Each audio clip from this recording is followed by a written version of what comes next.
아멘. 인류의 역사가 우리 성경에 의하면 6,000년이라고도 하고 또 세상의 과학적인 또 분석에 의하면 또 수없이 많은 기간을 이야기합니다만은 어쨌든 사람들이 원시 시대, 또 고대 시대, 중세 시대, 근대 시대, 현대 시대 이렇게 크게 구분하는 것을 보게 됩니다. 그래서 기간은 좀 다릅니다만은 어쨌든 시대를 이렇게 인류가 쭉 거슬러 오늘부터 거슬러 올라가면서 시간을 구분하는 것을 보게 되죠. 우리 식으로 우리나라 같은 경우는 옛날에 무슨 조선 시대, 고려 시대, 삼국 시대 여러 가지 구분을 할 수가 있어요. 거기에 따라서 성경도 많은 사람들이 구분을 합니다. 시대별로 구분을 합니다. 그래서 창조 시대, 또 무슨 족장 시대, 또 출애굽 시대, 사사 시대, 또 왕국 시대, 또 예수님 시대, 또 무슨 시대 하면서 구분을 하는 걸 봐요. 그래서 여러 가지 그 이유와 타당한 걸 가지고 하지, 이 시대가 정확한 거고 다른 건 다 틀린다라고 말하면 그거는 온전한 말이 아니죠. 그래서 그 시대를 구분하는 다 근거가 있고 이유가 있어서 이렇게 구분하는 것이지 저렇게 시대 구분하는 건 잘못된 것이야 라고 할 수가 없습니다. 그러나 우리가 성경을 통해서 여러 가지 또 신학자들에 따라서 심지어 이단들도 시대를 구분해서 살아가는데 성경을 통해서 이단이든 무슨 3단이든 또 장로교든 감리교회건 무슨 성결교회건 또 심지어 기독교건 천주교든 간에 확실한 시대는 세 가지로 나눠요. 어떤 시대요? 구약의 시대와 신약의 시대, 또 구약과 신약이라고 하는 시대. 거기다가 한 시대가 더 있어요. 구약과 신약 사이의 중간 시대, 구약 중간기라고 하는 중간의 시대라고 이야기하죠. 그래서 성경에 의해서 구약은 창세기로부터 말라기까지가 구약 성경이고 신약은 마태복음에서부터 요한계시록까지가 신약 성경이죠. 그래서 우리가 성경을 통해서 그렇게 구별을 합니다. 그러나 우리가 그 안에 구약을 가지고 이런 시대로 보던데요, 신약을 가지고 이런 시대로 저런 시대로 보던데요, 그건 보기 나름이에요. 자유예요. 그거는 또 그렇게 구분할 수도 있어요. 그런데 가장 중요한 건 누가 뭐래도 구약의 시대와 신약의 시대와 가운데 중간의 시대를 아무도 거부할 수 없는 확실한 사실 아니겠습니까? 그러니까 이것을 거부하면 잘못된 것이죠. 그러면서 구약의 시대 가운데서는 말라기가 맨 끄트머리 나온 거예요. 창세기부터 말라기까지. 그럼 신약은 마태복음부터 어디까지? 요한계시록까지라고 하는 것이죠. 근데 그럼 이 말라기와 그러면 마태복음서에도 시간이 있다는 거죠. 그렇죠? 구약의 말라기가 끝이지만 마태복음이 처음이라고 이야기하면 요 사이의 시간을 중간의 시대라고 이야기를 하는데 이때의 모습을 약 한 400년이나 빈 시대다 라고 이야기합니다. 그런데 이 말라기 시대는 어떤 시대였느냐? 말라기 시대는 이제 정치적인 시대로 보면 페르시아의 시대입니다. 페르시아. 즉 바벨론에 의해서 바사와 메대가 이어져서 페르시아라고 하는 오늘날의 이란이죠. 이란이라고 하는 시대가 세워졌던 그런 시대고 이제 신약의 시대, 예수님 마태복음의 시대는 어느 시대예요? 로마 시대가 됩니다. 로마 시대. 그러니까 세계에서 정치적으로 보면은 똑같은 땅임에도 불구하고 페르시아가 다스리던 시대와 또 로마가 다스리던 시대가 됐으니까 이 400년 동안의 공간이 생겼다라고 이야기해요. 그래서 이때를 중간 시대 혹은 성경적으로 보면 아무런 등장하지 않은 그래서 흑암의 시대다, 암흑의 시대다라고 이야기해요. 하나님이 마치 아무것도 이 세상에 대해서 하신 것이 없는 듯한 느낌을 갖는 시대라고 이야기합니다. 그런데 이 하나님께서 중간의 시대를 왜 두셨느냐라고 하는 것을 연구했던 학자들에 의하면 어떻게 돼요? 주님 오시는 것에 대해서 준비했던 시대다라고 말씀을 하는 겁니다.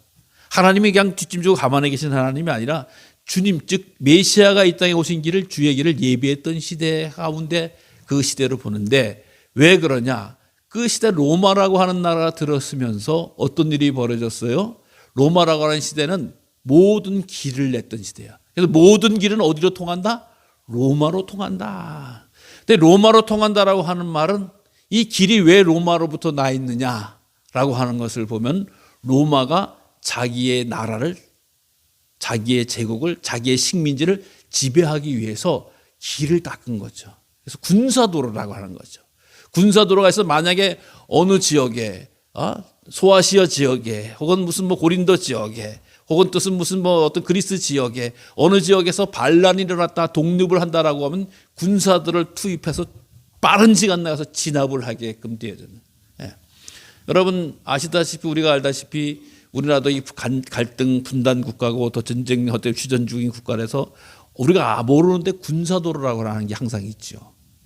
군사도로는 기도에는 나오지 않지만 산 꼭대기든 어디든지 참 기가 막히게 잘 되어져 있는 것으로 제가 기억을 합니다. 저도 어렸을 때 강원도 쪽에서 있다 보니까 그냥 길이 산 같은 데도 엄청나게 길이 되어 있는 것을 느끼게 군사도로다라고 하는 표현도 많이 쓰죠. 그래서 이 길이 군사도로로만 쓰여졌느냐? 아니라고 하는 겁니다. 왜요? 그 길을 로마가 닦아놨는데 하나님께서는 사도 바울과 전도자들의 전도의 길로 사용하셨다.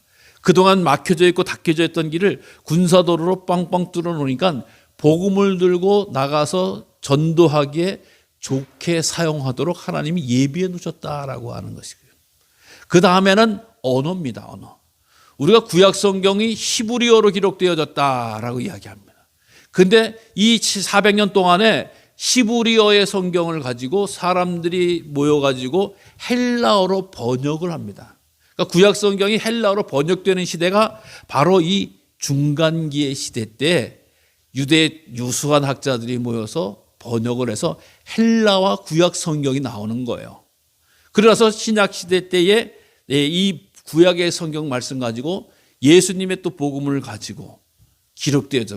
신약 성경은 헬라어로 기록되고 라고 하는 거죠. 그래서 복음이 번역되어지고 알려질 수 있도록 하고 사도들에서 전도회를 할 수 있게끔 마음껏 사용하실 수 있도록 언어를 헬라어로 하셨다. 헬라어.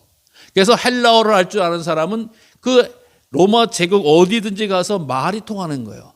우리가 알다시피 사도 바울이 나는 나면서부터 로마인이다. 라고 해서 혜택을 받듯이 헬라어에 능통하신 분이기 때문에 어딘지 가서 복음을 전할 수 있었던 길이 되어졌던 거예요. 그래서 이 하나님께서 마치 아무것도 안 한 것 같지만 돌이켜봐서 하나님께서 이 주감 흑암의 시대에도 일을 하시고 메시아 준비 시대를 하셨구나. 그래서 때로는 뭐 사두개인 바리새인들 뭐 에세네인 판들 라들이나 이런 사람들 다 준비시키셔서 주의 복음을 유지하게 하시고 이끌어 나가게끔 하셨다라고 하는 거예요. 자, 그런데 이 말라기 시대의 모습이 맨 마지막이기도 하지만 그 시대 때 어떤 시대적인 상황이 있었냐라고 하는 것을 보면 이스라엘 백성들이 바벨론 시대에 포로로 끌려갑니다. 바벨론으로 포로로 끌려갔어요. 포로로 끌려갔을 때에 이제 예루살렘 성이 어떻게 됐죠? 다 불타거나 부서졌어요. 돌 위에 돌이 남지 않았다라고 이야기를 하지 않습니까? 근데 이 페르시아가 지배를 하면서 이스라엘 포로들을 돌려보냈잖아요. 즉 이 다윗성 예루살렘 이스라엘로 돌려보내게 됩니다. 그러니까 돌려보내고 와보면 어떻게 돼 있어요? 와보니까 다 부서진 돌만 있는 거예요. 요즘에 건축자재가 있어서 뭐 폐비되면 그 당시에는 나무나 돌로 졌기 때문에 여러분 그 마음이 어떻게 하겠어요? 마음이 찢어지는 거 아니겠어요? 아마 우리 여러분들 가운데서 고향을 떠나서 오셨던 분들이 가끔 고향에 갈 기회가 있다고 하면 내가 놀던 곳, 내가 다니던 교회, 내가 다니던 학교 이런 거 쭉 둘러보면 어쨌든 간에 지금 있으면 그래도 마음이 되지만 휑하게 바뀐 데가 너무 많아요. 부서지거나 깨지거나 흔적조차 사라진 곳이 얼마나 많은지 알 수 없죠. 그걸 보면 그때 그냥 지긋지긋했는데 시원하다라고 하신 분은 아무도 없어요. 여기 내가 옛날에 교회 다니던 동네인데 교회가 저기 있었는데 우리 집은 저기 있었는데 내 학교는 어디 있었는데 유치원 어디 있었는데 라고 하면서 그 회상을 해보다가 안 보이면 섭섭한 거잖아요. 서운한 거잖아요. 마찬가지로 이스라엘 백성들이 예루살렘에 돌아와서 다 무너진 거예요. 여기 성전터인데 여기는 또 뭐 어떤 데는 왕정이었는데 왕궁이었는데 여기는 뭐였는데 라고 해요. 그래서 이스라엘 다시금 도성을 수축하잖아요. 도성을 수축해서 예루살렘을 다시 완벽하게 세우게 됩니다. 세우게 되면서 이들이 신앙생활을 한번 열심히 잘 해보려고 했는데 신앙생활을 하면서 사회가 안정되고 예루살렘 잘 정돈되니까 문제가 생기기 시작했다. 하여간 사람 있는 곳은 항상 문제가 있는 것이죠. 우리가 포로로 돌아와서 이제 하나님 열심히 잘 믿고 우리 백성이 정말 멋지게 살아가 보자라고 하는 의지를 가지고 시작을 했는데 이상한 일이 벌어지기 시작합니다. 어떻게 해요? 사람들이 돈을 따라 움직이는 거예요. 또 사람들이 하나님 섬기는 것을 게을리하는 거예요. 돈을 따라 움직인다라고 하는 것을 보니까 돈 많은 사람이 점점 돈을 잘 벌게 되는 거예요. 돈 없는 사람은 점점 생활이 쪼들리게 되는 거예요. 맨 처음에 포로로서 돌아왔는데 생활이 진행되다 보니까 부자가 생기고 가난한 사람이 생겨요. 물론 어디든지 부자와 가난한 사람들이 이건 당연한 거죠. 근데 점점 부자가 되는 거예요. 점점 가난한 사람이 되는 거예요. 적당히 살던 사람들도 가난한 사람이 되는 거예요. 여러분 적당히 살던 사람들이 부자 될 확률은 거의 없지 않습니까? 근데 부자는 소수가 되는 거예요. 가난한 사람은 점점 많아지는 거예요. 그럼 이 사회가 안전해질 수가 없는 거 아니겠어요? 어느 사회든지 이 계층 간 차별이 나고 차이가 나면 사회는 불안해질 수밖에 없는 거예요. 지도자들, 국가의 지도자들은 뭘 해야 돼요? 중산층을 두텁게 만들어야 되는 거죠. 어차피 가난한 사람이 있을 수밖에 없고 부자도 있을 수밖에 없는 건 어쨌든 간에 자기의 정치적인 또 행정적인 또 여러 가지 노력을 해서 어느 사회든지 중간층을 이렇게 두툼하게 만들어야지 이 사회를 안정된 사회라고 이야기하는 거예요. 근데 사회가 쫙 깔려져서 소수의 부자와 다수의 점점 되는 이 빈민층이 생기면 어떻게 돼요? 사회가 불안해지고 항상 여기는 갈등과 대립과 또한 국가적인 어려움이 발생하게끔 되어져 있습니다. 생각해 보세요. 우리가 늘 평범하게 살다가 어느 날 갑자기 내 수입은 고정되는데 점점 어려워지고 있으면 마음이 불편하기 시작해요. 근데 몇몇 사람은 정말 일도 제대로 하지 않고 뭐 이상한 짓 했는데 막 돈을 벌어간다라면 사람의 불만이 쌓이게 되는 거예요. 이스라엘도 마찬가지 그 일이 벌어지기 시작한 거예요. 많은 사람이 가난해지고 힘들고 억압이 당하는데 부자든 더 부자가 되는 거예요. 이게 너무나 힘들고 어려운 일 아니겠습니까? 그러니까 사람들이 하나님에 대해서 의심을 갖기 시작을 하는 거야. 뭐예요? 부자들은 내가 이렇게 살아도 돈 버는데 지장 없는 거예요. 권력을 유지하는데 지장 없는 거예요. 옛날에 하나님 앞에 두렵고 떨리는 마음을 가지고 있었는데 그냥 자기의 묘수에 자기의 지략에 자기의 꾀에 의해서 막 돈이 벌리고 세상의 권력을 막 누릴 수 있으니까 하나님이 별로 의식하지 않는 거예요.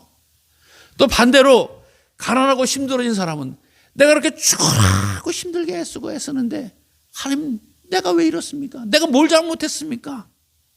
내가 뭘 잘못했기에 이렇게 어렵고 힘들고 괴롭게 아프게 살아야 됩니까?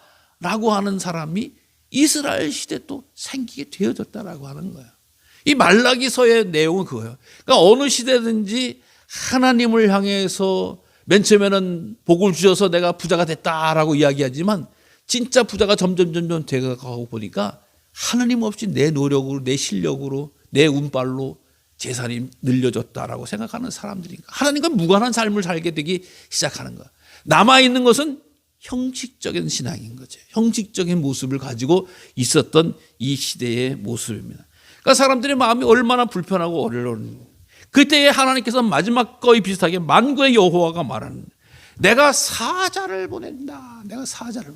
너희들 그렇게 힘들고 아프고 혹은 교만과 또 불신한 가운데 있는데 내가 하나님께서 계획을 나타낼 사람을 다시 보낸다라고 하는 약속의 말씀을 하는. 그래서 그는 내 길을 준비할 것이다. 여러분 우리 주님 하나님께서 가장 크고 온전한 세상 부른 예수님을 보내주신데 그 길을 예비하는 사자를 보낸다. 주의 길을 닦게. 즉 예수님 메시아를 구세주를 이 땅에 보낸다라고 하는데 내가 내 사자 이 세례 요한가를 보낸다라고 하는 것을 벌써 역사적으로 보면 한 500년 전에 세례 요한에 대한 보내는 것에 대해서 예언을 하시는 거예요. 너희들 이렇게 불만과 또 불신앙과 우상 섬기는 것에 대해서 불신앙에 대해서 살아가는데 내가 이제 하고 주의 길을 준비할 것이다.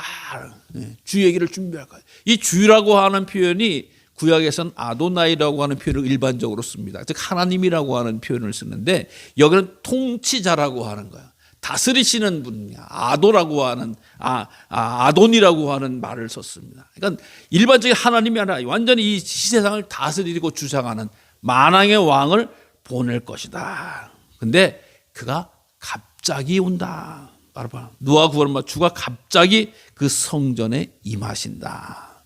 그러니까 예수님이 이 세상 오시는 것도 갑자기 온다라고 하는 표현을 썼습니다. 그렇습니다. 우리가 알다시피 세례 요한이 와서 나는 주의 길을 예비하는 자라고 하는 말씀을 하셨던 것은 이 말라기서의 말씀에 의하는 거예요. 나는 주의 길을 예비하는 자다라고 하면서 회개하라 천국이 가까웠나 광야에서 외치는 자의 소리가 있었다는 거 아니겠습니까? 그 길에서 준비를 하라라고 이야기를 하면서 특별히 주의 성전에 갑자기 임한다라고 하는 것을 보아요. 갑자기 임한다라고 하는 것은 무엇입니까? 그 당시에 주님께서는 이미 시간과 장소와 또 여러 가지 이야기를 다 했는데 사람이 보기에 갑자기 임한 거예요. 사람이 보기에. 성경은 이미 제가 늘 말씀을 드렸잖아요. 구약에서 이미 오신다 보내신다라고 약속해 주신 건데 사람이 보기에 갑자기. 여러분 갑자기라고 하는 것은 뭐예요? 내가 준비하지 않았다라고 하는 이야기예요. 여보 친구가 야 내가 너희 집에 놀러 갈게. 알았어 놀러 와. 딱 했는데 뭐 콩 매느라고 밥하느라고 뭐 매주 띄우느라고 뭐 고추 따느라고 잊어버렸어. 근데 친구가 얘기했는데 오는데 야 너 갑자기 오면 어떡하냐? 내가 지금 바쁜데. 야 내가 지난번에 얘기했잖아. 아이고 야 내가 까먹었다 야. 이게 이야기가 되는 거예요. 하나님께서 끊임없이 말씀하셨는데 하나님 없이 살아가니까 하나님 의식하지 않으니까 갑자기 오는 거 준비가 하나도 안 되는 거예요. 보세요. 예수님 오실 때 누가 준비했습니까? 사가랴 정도라고 하는 분이 예언자 사가랴 정도만 준비했지 학자라든가 왕이라든가 뭐 주민들 아무도 준비하지 않고 있었던 거 아니겠어요? 갑자기 온 게 되어진다라고 하는 거예요. 여러분 똑같습니다. 주님께서 다시 오신다라고 하는 말씀을 하셨어요? 안 하셨어요? 하셨어요? 안 하셨어요? 하셨잖아요. 공중에서 왕같이 임하신다라고 하셨어요? 안 하셨어요? 하셨어요. 너희는 깨어 있으라라고 하셨어요? 안 하셨어요? 하셨어요. 깨어 있습니까? 공중에서 오시네. 에이 젊어 오시겠어? 저 하늘에서 무슨 파란 하늘에서 비 오는 하늘에서 먹구름에서 뭐가 오시겠어? 라고 생각하지는 않으셨습니까? 여러분 그런데 주님께서 오시면 저렇게 오시면 어떻게 해요? 이게 우리들의 모습일 수도 있는 거라고 하는 겁니다. 왜? 내가 먹고 살아야 된다고 내가 힘들다고 내가 어렵다고 내일만 생각하는지 주님의 말씀에 대해서 아무런 기억도 없는 거예요. 준비도 없는 거예요. 예비도 없는 거예요. 이런 말씀처럼 똑같이 하는 거예요. 그래서 그가 임하시는 날은 어떤 날이냐? 여호와의 날이고 심판의 날이고 승리의 날이고 판단의 날이다라고 하는 것을 끊임없이 말씀하시는 거예요. 그러면서 하나님께서도 먼저 말씀하시는 겁니다. 금을 연단하는 불과 표백하는 자의 잿물과 같이 우리 믿음의 자녀들을 연단하게 하신다. 여러분 주님께서 우리를 사랑하셔서 우리에게 그래도 귀한 기회를 주는데 연단과 회개, 금을 연단하는 불. 여러분 용광로를 쇳물을 불로 끓이시는 거 아니겠어요? 순금을 만들려고 하면 금을 끓여서 불을 만들잖아요. 그 왜 그러는 거예요? 당연한 거죠. 불순물을 제거하기 위해서. 그래서 그 순금을 만들기 위해서 펄펄 금이 완전히 물이 돼가지고 끓여가지고 불순물을 날려야지 99.9%의 금이다. 24K다. 라고 이야기하는 거 아니겠습니까? 그 다음에 늘 불표백하는 자의 잿물. 여러분 잿물이 뭐 하는 데 쓰시는 거예요? 빨래하는 데 쓰는 거예요. 그렇죠? 인류가 있어서 수백 년 동안 거의 잿물을 통해서 빨래의 비누의 역할을 하셨다. 그러니까 태워버리거나 씻어버려야 된다라고 하는 거예요. 믿음의 자들이 태워버리거나 씻어버려야지만이 거룩해지는 것과 같이 된다라고. 그래서 그렇게 해서 레위 자손을 깨끗하게 한다. 즉 성도들을 깨끗하게 한다라고 하는 겁니다. 여러분 우리가 믿음 생활 잘하는 것 같은데 이런 분들도 계셔요.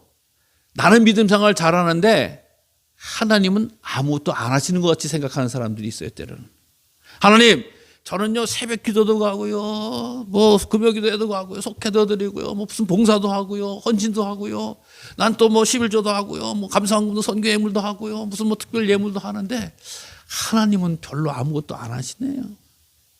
그런 생각을 하시는 분이 의외로 있어요. 하나님은 가만히 계신 분 것 같은 거예요. 하나님이 내 삶에 떨어져 있는 것과 같이 생각하는 사람도 의외로 있어요. 여러분 죄 중에서 가장 큰 죄가 무슨 죄죠? 무슨 죄예요? 제일 큰 죄가 살인죄예요, 간음죄예요, 도둑질이에요, 음행죄예요. 하나님이 없다라고 하는지 아니겠습니까? 하나님이 없다라고. 하나님이 하나님같이 여겨지지 않는 거나 하나님이 하나님이라고 여겨지지 않는, 이게 가장 큰 죄라고. 성경을 통해서 보세요. 하나님이 물론 어떠한 자는 발로 칼로 쳐 죽여라 뭐 돌맞아 죽여라라고 이야기하지만, 그래도 살인죄마저도 다윗을 보면 회개할 때 용서해 주셨어요. 그러니까 살인죄마저도 용서해 주셨으니까 다른 모든 죄는 용서하면 다 회개하면 용서받을 수 있는 것이죠, 어떻게 보면. 근데 하나님이 없다, 하나님을 떠난 자는 반드시 심판하셨다라고 하는 거예요. 그러니까 하나님이 없다라고 하는 죄가 가장 큰 죄가 되어진다라고 하는 거 아니겠습니까? 그러니까 하나님을 믿는 자녀들에게도 주님께서 다시 오실 때에 참말로 내 안에 어떠한 죄악이 있는지 불로 태워버릴 건 태워버리고 또 비누로 씻어버릴 건 씻어버리는 이런 준비를 해야 된다라고 하는 겁니다. 우리가 예배 한 번 드리고 나서 거룩한 예배라고 생각해서 돌아간다고 내 삶이 완전해집니까? 거룩해집니까? 내가 날마다 성경을 읽는다고 완전해집니까? 거룩해집니까? 아니라고 하는 것이죠. 그렇기 때문에 우리의 내 삶을 내 스스로가 정말 불에 연단하듯이 비누에 씻어내듯이 이 마음을 늘 갖고 계시는 믿음의 자녀들이 가장 귀하고 복된 것이라고 하는, 이것이 쉽게 이야기해서 사도 바울의 표현에 의하면 회개하라는 거예요. 회개하라. 천국이 가까이 왔다라고 사도 바울이 피 터지면서 외쳤을 때 회개하라라고 고백하고 선포한 거 아니겠습니까? 여러분, 우리는 지금 대림절, 주님 오시는 계절을 준비하는 계절이요. 이때 누가 뭐래도 우리들의 삶에 대해서 우리는 회개의 시간으로 삼기를 바랍니다. 특히 연말에 제가 가면서 바쁘고 분주한 일이 있습니다. 그러나 우리가 그래도 여러 때보다는 덜 바쁘고 분주한 때 아니겠어요? 그러면서 내가 주님 앞에 무엇을 회개할까? 회개할까? 하나님 없이도 잘 먹고 잘 살았으니 하나님 별로 그렇게 중요하신 분 같지 않습니다라고 생각했던 것이 있다고 하면 당연히 돌이켜 회개해야 될 뿐만 아니라, 또 내가 하나님 마땅히 행해야 될 것이 있는데 그것을 알면서도 행하지 않은 것이 됐다고 하는 것에 대해서도 마땅히 회개해야 된다고 하는 것이죠. 여러분, 우리가 돌이켜보면 내 마음을 고쳐야 될 것이 얼마나 많은지 알 수가 없는 거예요. 내가 믿음 생활을 한다고 하면서 충성하지 못하고 온전하지 못하고 감당하지 못했던 거 있으면 할 수 없다라고 하는, 회개해야 된다라고 하는 겁니다. 여러분, 이것을 주님께서 기뻐 받아주시는 줄로 믿으시기를 바랍니다. 그래서 회개라고 하는 건 마음을 새롭게 한다라고 하는 게 있어요. 마음을 새롭게 한다. 아, 내가 그때 묵상하면서 회개하면서 하나님에 대해서 가볍게 생각했던 것, 잘못 생각했던 것, 또 때로는 두렵게 생각했던 것을 다 고치고 변화시키는 계절로 삼으시는 기회를 삼으시기를 바랍니다. 여러분, 온전한 성탄은요, 온전한 거룩한 주님의 임재하심은 깨끗한 그릇에 임하시는 거예요. 온전한 그릇에 임하시는 거예요. 욕심과 부정과 잘못과 사욕에 채워진 마음에 임하시는 분이 아니시라고 하는 겁니다. 그러니까 우리는 이것을 알기 때문에 우리가 온전한 사람이 어디 있어요? 완전한 사람이 어디 있어요? 그저 엎드려 자복하는 거예요. 주님, 내가 주님 맞을 수 있도록 그동안 부족하게 연약하게 어리석었던 것, 하나님과의 관계에 하나님의 말씀에 떠났던 것, 또 하나님의 뜻을 어긋나게 했던 것, 이것에 대해서 우리가 회개하는 시간을, 덜어내는 시간을, 씻어내는 시간을 가져야 된다라고 하는 거예요. 꼭 누구 뭐 남 미워했고 남 사기쳤고 남 폭력했고 남 욕했고 그랬던 것이 아니에요. 내 마음을 보시는 하나님 앞에 내 마음에 잘못된 것, 흔들렸던 것, 부족했던 것을 내어놓고 그것을 회개해야 된다라고 하는 겁니다. 얼마 전에 어떤 목사님과 잠깐 이야기할 시간이 있었는데 목사님께서 쭉 하시네. 기도를 하면 할수록 다른 게 구해지지 않습니다. 뭐가 구해지는가? 하나님과 친밀함을 구합니다 라고 이야기해요. 뭐 주세요, 뭐 주세요, 뭐 주세요가 제일 중요한 게 아니더라는 거예요. 하나님과 친밀하게, 즉 하나님의 친밀할 수 있는 사람이 될수록 나도 변화해야 되고 내가 하나님을 가까이 할 수 있도록 내 마음을 비워야 된다라고 하는 고백을 하는 걸 시간을 나눈 적이 있어요. 사랑하는 성도 여러분, 우리는 계속 하나님께 무슨 구하는 대상으로도 생각하지 않습니까? 하나님과 친밀하지도 않은데 어떻게 하나님이 구하는 걸 주시겠다라고 하는 거예요. 하나님 사랑합니다. 하나님 말씀 가운데 역사해 주시고 은혜로 지켜주세요. 하나님과 내 마음을 도대체 뭘 나누는 거라고 하는 것이. 내 마음속에 주님을 모실 수 있도록 나는 무엇을 내려놓는 거라고. 여러분, 올해가 다가기 전에 이것을 좀 점검하는 시간으로서 삼기를 바라고, 성탄이 오기 전에 이것을 통해서 돌이키는 시간이 되시기를 바랍니다. 그러니까 이 회개하는 자가, 즉 예루살렘과 그때 유다와 예루살렘의 봉헌물이 옛날 고대와 같이 여호와의 기쁨이 된다라고 이야기하는, 즉 하나님께서 기쁨으로 받으시는 제물이 되었던 시대가 있는데 지금은 아니라는 거예요. 적게 들여서 받는다고 하는, 많이 들여서 받는다는 게 아니라 과거의 시대 때 너희들이 하나님 앞에 전심과 마음을 다해 뜻을 다해 힘을 다해서 드렸던 예배와 그 예물을 하나님 기쁨으로 받으셨던 적이 있다는 거예요. 근데 지금은 그냥 형식적으로 내고 그냥 체면으로 움직이고 체면으로 신앙생활하고 이런 것들에 대해서 받지 않으시니까 깨끗하게 해서 하나님께 다시 돌아오고 하나님께 돌이켜라라고 하는 말씀을 전해주고 있다라고 하는 것입니다. 사랑하는 성도 여러분, 이 대림절기, 주님의 오심을 준비하고 기다리는 절기입니다.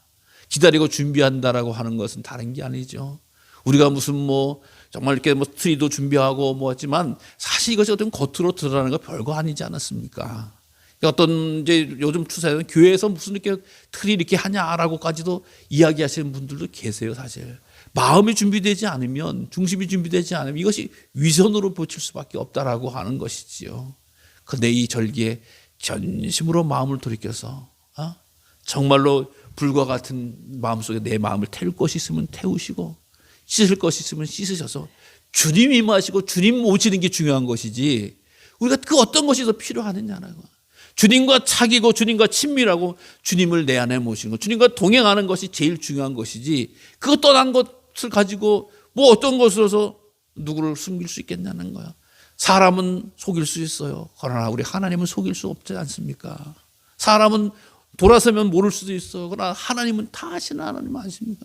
그 마음을 아시는 하나님 앞에 내 마음을 돌이켜서 주님 진심으로, 또 사모하는 거 있잖아요. 주님 정말 만나보고 싶어요. 또 주님 음성 듣고 싶어요. 주님 사랑하고 싶어요.